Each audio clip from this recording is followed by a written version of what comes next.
Hi, it's Mama Peace Kitchen. Today I want to show you how to make peanut soup.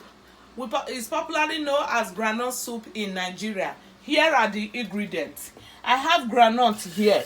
You can just buy any groundnut. If it's the raw one, I'm still going to show you how you can do it. Use your pot to fry it and before you blend it. I have some stockfish. Then this is bitter leaf. You can use your spinach if you don't have access to bitter leaf. Sometimes some people email me and say that saying that I don't have the right ingredient or so. So I want to tell you that I'm in Canada. I'm not in Africa or Nigeria where you have access to most of these things. So my opinion is showing you how to make this soup. Even when you are in Canada, it doesn't mean that you have to be in Nigeria to eat most of this food. So that is the one of the major reason why we are making we're showing you all these spices. So I have a gizzard here. This is my dry fish. I use oven and some beef. So if you don't want to use so much ingredient or some spices, just you can cut it down. You don't need to use all this to make your soup. It depends on how you want your soup, the outcome, the results that you want to achieve.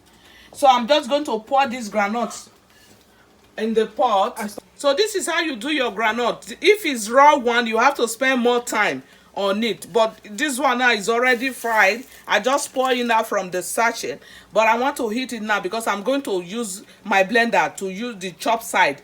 You don't usually blend your granite. You don't smooth it when you are blending it.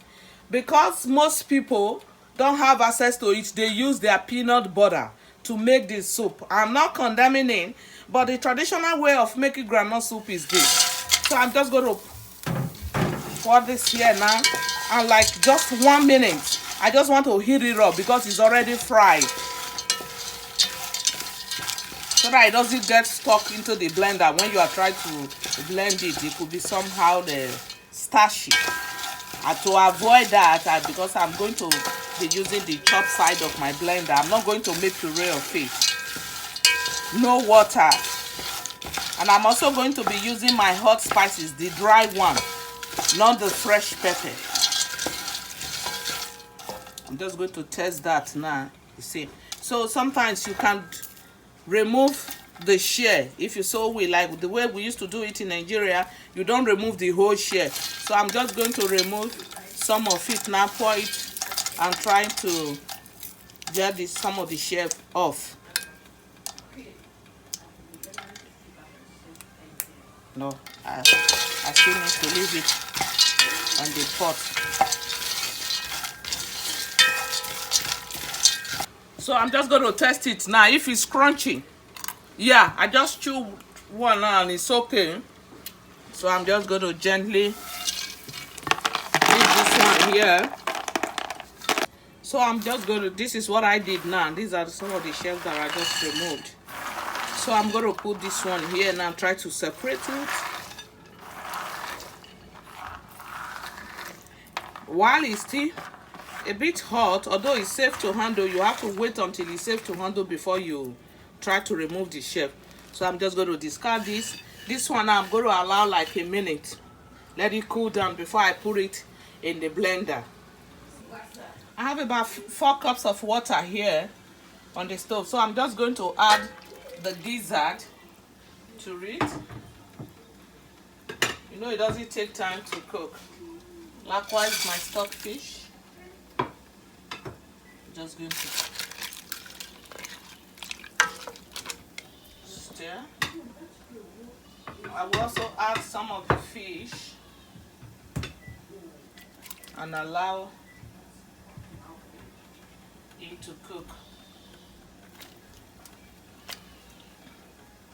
Okay. So I'm going to add some hot chili. I like to make this soup spicy. Some seasoning. I'm still going to add dry ginger and garlic powder on. Just a pinch of it. I like ginger and garlic in my food. Then I'm going to add some salt to taste.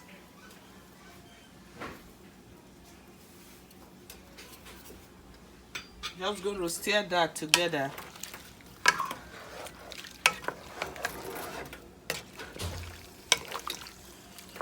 It's a bit chunky, but that's okay. I'm going to allow it to boil now before I want to add another water, but it's not yet time for us to do that. Let us see how it's going to look like. So we're just going to allow this now to boil, give it some time. We'll be right back. I'm going to add some onions. Then I'm going to add my bitter leaf too. Allow everything to boil.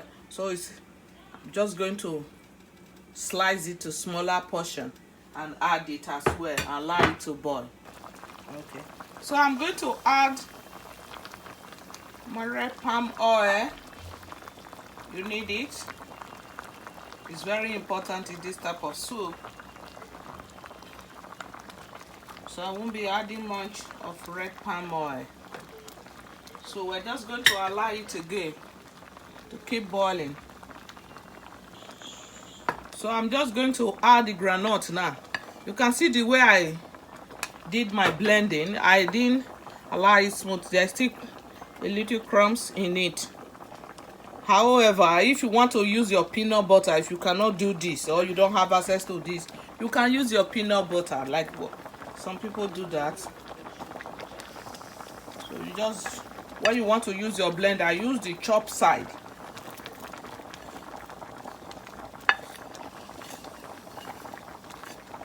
Just going to gently pour the groundnut in, then and stir. I need to hold my soup pan.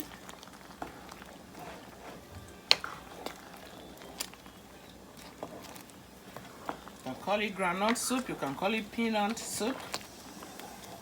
Some of my friends, I promise you, I will be bringing, my next episode will be peanut soup. This is how it goes.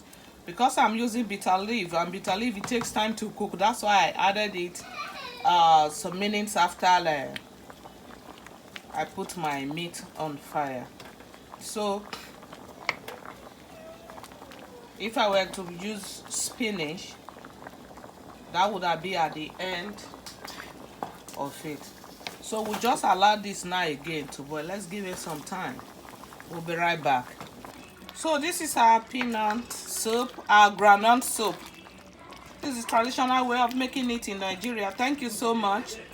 So I'm just going to serve this now with pounded yam. This is yam flour. So this is it. Some people use it to eat rice. There is no rule as to what you can use your peanut soup to eat. Some people use it with amala or plantain flour, whatever. So I'm going to be using it with my pounded yam.